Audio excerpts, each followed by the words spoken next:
사도신경으로 우리의 신앙을 고백합니다.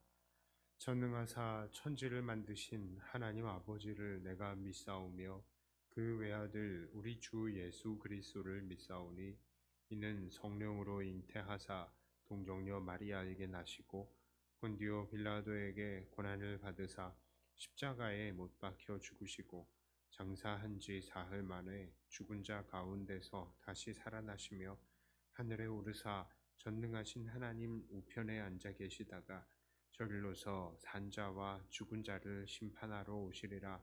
성령을 믿사오며 거룩한 공회와 성도가 서로 교통하는 것과 죄를 사하여 주시는 것과 몸이 다시 사는 것과 영원히 사는 것을 믿사옵나이다. 아멘. 찬송가 95장 찬송합니다.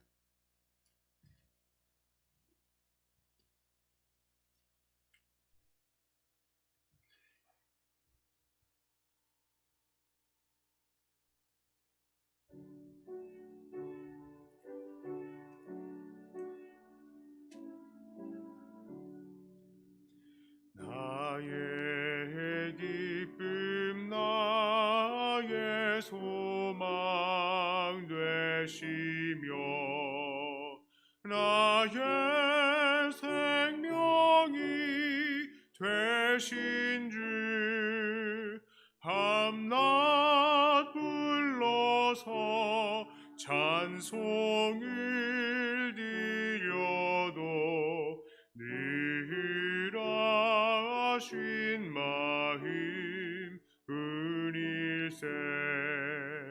나의 사모하는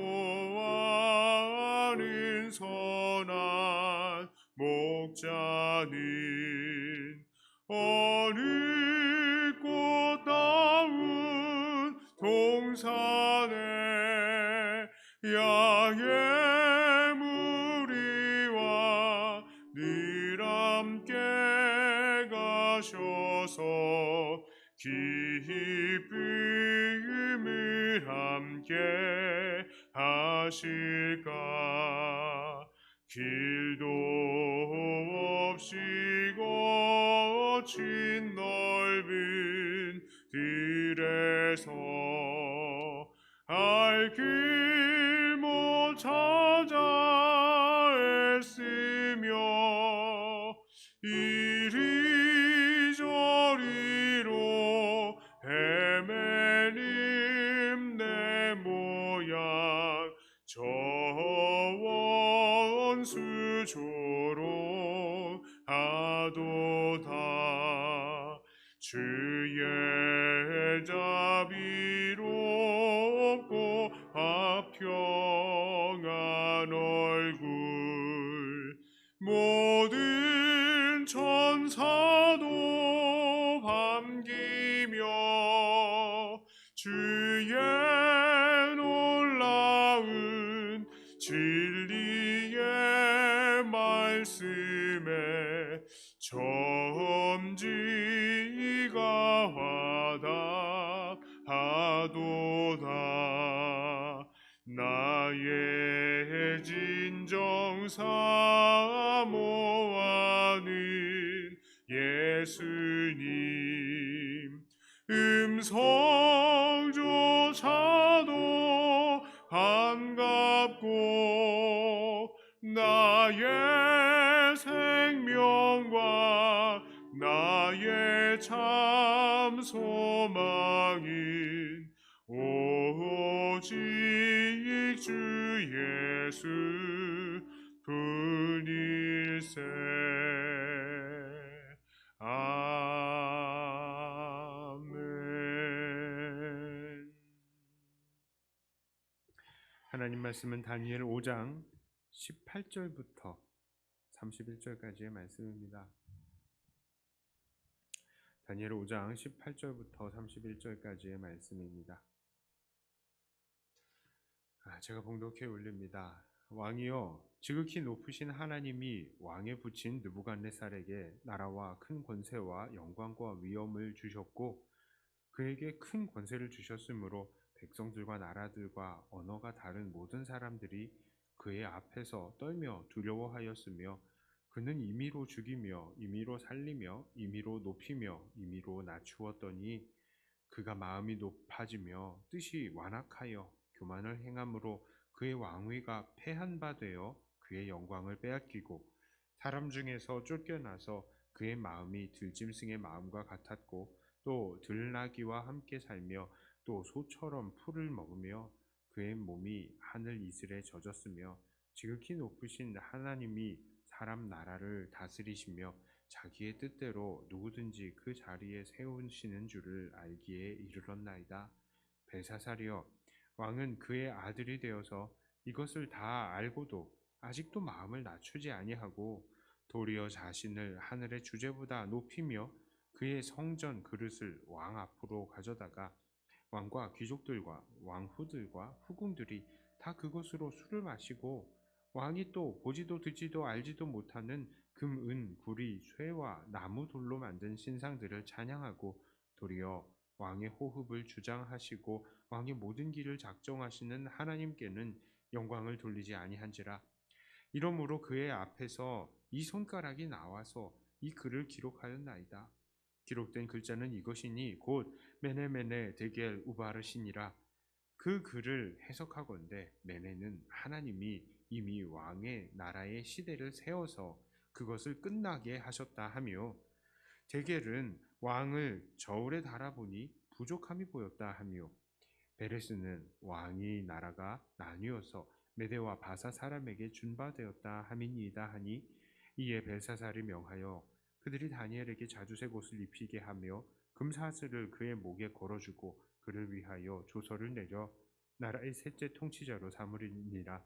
그날 밤에 갈대아 왕 벨사살이 죽임을 당하였고 메대 사람 다리오가 나라를 얻었는데 그때에 다리오는 62세였더라. 아멘. 자, 오늘 본문의 주된 인물 중 한 명인 이 벨사살 왕은 바벨론의 마지막 왕이었습니다. 죄송합니다. 바벨론의 마지막 왕이었습니다. 그는 바벨론이 망하는 그날까지 연회를 즐기면서 나라가 위험에 처해 있는 것을 제대로 대응하지 못한 어리석은 왕이었습니다. 바벨론이 망하던 그날 벨사살 왕은 그의 귀족들을 1000명이나 부르고 잔치를 벌였습니다. 그리고 술을 진탕 마십니다. 그런데 정말로 괘씸한 것은 그가 연회 때에 사용했던 것이 그 금그릇, 음그릇이 바로 예루살렘 성전에서 탈취해 온 것들이라는 사실입니다. 그러면서 그들은 자기들의 우상들을 찬양합니다. 이 얼마나 치욕적인 일입니까? 그런데 그때 갑자기 사람의 손가락들이 탁 나타나서 왕궁의 벽에 글자를 씁니다. 왕은 이 놀라운 광경을 보고 진짜 놀라고요. 할 말을 잃습니다. 수많은 술객들에게 그 글에 대해서 물어보지만 아무도 그 글을 읽지 못합니다. 결국 다니엘이 부름을 받아서 그 글을 해석합니다. 그 글의 내용이 무엇입니까? 끝났어. 무게를 달아보니까 많이 부족하다. 이제 나라가 터져서 나뉘게 되었다라는 뜻의 메네메네 데겔 우바르신입니다. 여기서 참고로 주목할 것은 25절에서는 우바르신이라고 하였는데 28절에서는 베레스라고 지금 해석을 한다는 것이죠. 이렇게 말하는 이유는 이 우바르신이라는 단어에서 우라는 뜻은 바로 그리고라는 뜻입니다. 그리고 바르신이라는 것은 터진다, 나뉜다 하는 뜻의 베레스라는 말의 수동태 분사형 단어입니다. 변화돼서 그렇게 쓰인 거예요. 유다의 쌍둥이 아들 중에 한 명이 이름이 베레스이죠. 그 뜻이 터치고 나왔다라는 뜻입니다. 이 히브리어와 아람어가 차이가 있지만 거의 같은 어원이라고 생각이 됩니다. 다시 본론으로 돌아와서 이렇게 하나님께서 벨사살 왕에게 이렇게 무시무시한 말씀을 주시는 이유, 그것은 무엇입니까? 그것은 바로 그가 하나님의 놀라운 능력을 알고도 마음을 낮추지 않았기 때문입니다. 22절과 23절에 이렇게 말합니다. 벨사살이여, 왕은 그의 아들이 되어서, 아버지가 어떤 일이 있었죠? 좀 이따가 그의 아들이 되어서 이것을 다 알고도 아직도 마음을 낮추지 아니하고 도리어 자신을 하늘의 주제보다 높이며 그의 성전 그릇을 왕 앞으로 가져다가 왕과 귀족들과 왕후들과 후궁들이 다 그것으로 술을 마시고, 왕이 또 보지도 듣지도 알지도 못하는 금, 은, 구리, 쇠와 나무, 돌로 만든 신상들을 찬양하고 도리어 왕의 호흡을 주장하시고 왕의 모든 길을 작정하시는 하나님께는 영광을 돌리지 아니한지라. 그렇습니다. 우리는 지금까지 다니엘을 쭉 보면서요, 하나님께서 역사 속에서 어떻게 일하셨는지를 다 보았습니다. 이전 장들에서 하나님은 느부갓네살에게 어떻게 역사하셨습니까? 그에게 꿈을 꾸게 하셨고, 또 다니엘이 그 꿈을 알아내고 해석하게까지 하시고요. 그때의 왕은 하나님의 능력을 선포했습니다. 아, 그래, 역시 하나님 은밀한 것을 알리시는 하나님이시다. 그렇게 자기 입으로 선포를 했죠. 그런데 그 이후에 다시 자기의 신상을 만들어 가지고 경배하게 했습니다. 그리고 그것을 거부한 세 친구들을 죽이려고 하다가 불 가운데에 하나님께서 그들을 구원하시는 것을 똑똑히 보았습니다. 그때에도 하나님은 그 사람들을 구원하신다라고 자기가 고백했죠. 하나님을 두려워하라고 그렇게 이야기까지 했습니다. 그런데 그 이후에도 느부갓네살은 금세 교만해졌습니다. 그래서 하나님께서는 교만해진 왕을 미치게 만들었고, 그를 미친 사람처럼 풀이나 뜯어먹는 사람으로 만드시기까지 했어요. 그거를 경고했었습니다. 이 꿈으로 경고를 했었는데, 이게 이 느부갓네살이 그것을 교만하게 그냥 받아들이고 회개하지 않았던 것이에요. 그랬더니 이렇게 풀 뜯어먹는 사람이 된 것이죠. 그리고 그 기한이 다 지나고 나서 정신이 돌아온 느부갓네살은 그제서야 하나님을 다시 찬양하고 이제는 하나님 앞에 경배하는 자가 된 것입니다. 그런데 그의 후손인 벨사살 왕은 자기의 조상이 그렇게 하나님 앞에서 고생하다가 결국 하나님의 능력을 선포하고 경배하게 된 사실을 알고도 하나님 앞에 경배하지 않았던 것입니다. 오히려 하나님 성전의 기구들을 일부러 꺼내서 그것으로 연회까지 벌이면서 하나님을 모욕하고 그 앞에서 자기의 신들을 찬양했던 것입니다. 그렇기에 하나님께서는 이 벨사살에게 멸망을 선포하셨습니다. 그리고 바로 그날 밤에 하나님께서는 메대의 다리오 왕을 통해서 하루아침에 바벨론을 멸망시키셨습니다. 자, 오늘 본문은 우리에게 무엇을 가르쳐주고 있습니까? 바로 하나님의 능력을 알고도 순종하지 않는 것의 무서움을 가르치시는 것입니다. 하나님께서는 분명히 느부갓네살을 통해서 하나님이 어떤 분이신지를 충분히 선포하셨습니다. 역사를 주관하시고 그 백성들을 살리시고 교만한 자를 멸하시는 분이시라는 사실을 아주 명확하게 보여주셨어요. 그러나 벨사살은 그것을 알고도 하나님을 경외하지 않았던 것입니다. 그는 그저 자기의 신들을 믿었고 자기 나라의 튼튼한 성을 의지했습니다. 그런데 그가 의지했던 것들은 결국 그를 지켜주지 못했습니다. 그날 밤 심판이 선포되었던 이 바벨론의 마지막 날, 메대의 군대가 쳐들어왔을 때에 그가 섬겼던 신들도 그리고 그가 의지했던 성도 그를 지켜주지 못했던 것입니다. 바벨론의 마지막 날에 대한 이야기도 지나가는 이야기지만 역사 속에서 나타난 아주 재미난 장면입니다. 성경은 지금 그날 밤에 이 벨사살 왕에 대해서 주목을 하고 있지만 역사는 그날 성 밖에 있는 이 다리오 왕에 대해서 주목을 하고 있죠. 자, 사실 벨사살 왕이 교만하게 안심하면서 연회를 벌일 수 있었던 것은 바벨론 성 주위에, 거기는 유프라테스 강에 강한 물살을 끌어서 온 깊고 넓은 해자가 성을 휘감겨 흐르고 있었기 때문입니다. 그냥 해자도 공격하기 어려운데요, 물이 흐르는 해자이니까 그 성을 공략하기가 얼마나 어려웠겠습니까? 그 해자의 물살이 얼마나 강했던지 말들도 그냥 떠내려갈 정도로 강한 물살의 해자였다고 합니다. 그런데 이 고레스 왕의 군대는 해자 주위에 총 360개의 수로를 파서요, 강의 물을 다른 지류로 그 물을 다 흘려보내버리고 성 주위에 강물의 수위를 낮춰서 그냥 진격해버렸다고 합니다. 그런데 이 정작 바벨론 성 안의 군인들은 성의 해자만 믿고 아무런 방비를 하지도 않고 있다가 갑작스럽게 쳐들어오는 적들에게 제대로 싸워보지도 못하고 그냥 성을 넘겨주고 말았다고 합니다. 바로 그날 밤의 일이에요. 그렇습니다. 사람이 아무리 자기의 잘남과 강함을 의지하고 자랑해 봐야 자기보다 더 잘나고 강한 사람들 앞에서는 결국 무너지게 되어 있습니다. 하물며 사람 앞에서는 이 사람이 하나님 앞에서는 어떻겠습니까? 그러므로 이 사람은 교만하게 자기의 잘남과 강함을 자랑해서는 안 되는 것입니다. 오늘 우리는 어떻게 살아야 합니까? 하나님을 경외하면서 살아야 합니다. 다니엘서를 통해서 하나님께서는 오늘 우리에게도 하나님이 어떠한 분이신지를 설명하십니다. 하나님은 역사를 주관하시고 그 백성들을 살리시고 교만한 자를 멸하시는 분이십니다. 느부갓네살에게는 경고만 하셨지만 이 벨사살 때에는 직접 그 심판을 이행하신 거예요.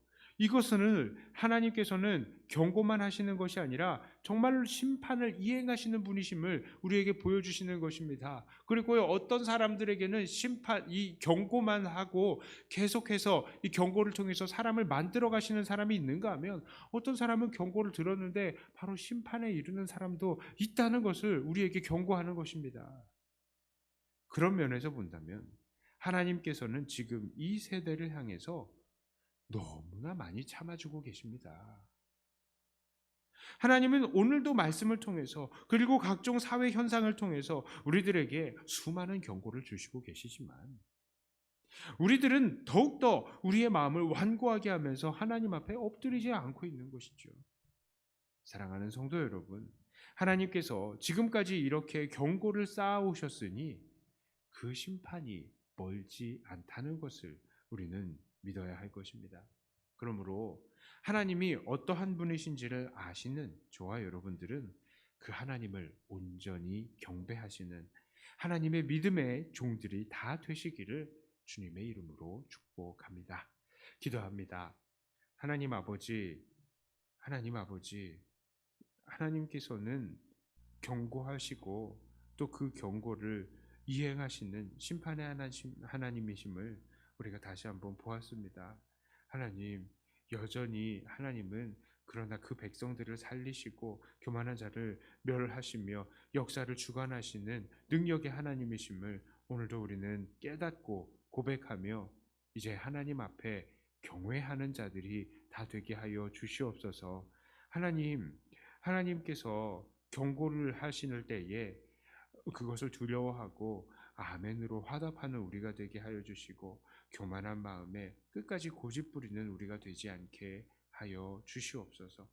하나님, 이 시간에 또 기도합니다. 이 기도의 모든 내용들을 통하여 하나님께서 우리가 더욱더 주님을 닮아갈 수 있게 만들어 주시고 특별히 우리의 기도의 모든 내용들을 통하여 오직 주님만 영광 받으시게 하여 주시옵소서. 특별히 우리 일대에 코로나로 고통받는 많은 사람들 주님께서 불쌍히 여기시고 또 이것들이 더 많이 확산되지 않게 하여 주시고 이 모든 와중에도 하나님께서는 교회들을 지켜 보호하여 주시고 모든 교회들 하나님 앞에 합심하며 기도할 때에 또 이것들 코로나도 이겨낼 수 있게 하여 주시고 우리가 주님 앞에 예배드리는 것에 더 부족함이 없게 주여 은혜를 베풀어 주시옵소서. 주님, 이 시간을 주님께서 붙들어 주실 줄을 믿고 우리 주 예수님 이름으로 기도드리옵나이다. 아멘. 하늘에 계신 우리 아버지여, 이름이 거룩히 여김을 받으시오며 나라의 임하옵시며 뜻이 하늘에서 이룬 것 같이 땅에서도 이루어지이다. 오늘날 우리에게 일용할 양식을 주옵시고 우리가 우리에게 죄 지은 자를 사하여 준 것 같이 우리 죄를 사하여 주옵시고 우리를 시험에 들게 하지 마옵시고 다만 악에서 구하옵소서. 대개 나라와 권세와 영광이 아버지께 영원히 있사옵나이다. 아멘. 하던 말씀 가지고 또 교회를 위해서 기도하시고 각자 가지고 나오신 기도 제목으로 기도하시다가 돌아가도록 하겠습니다.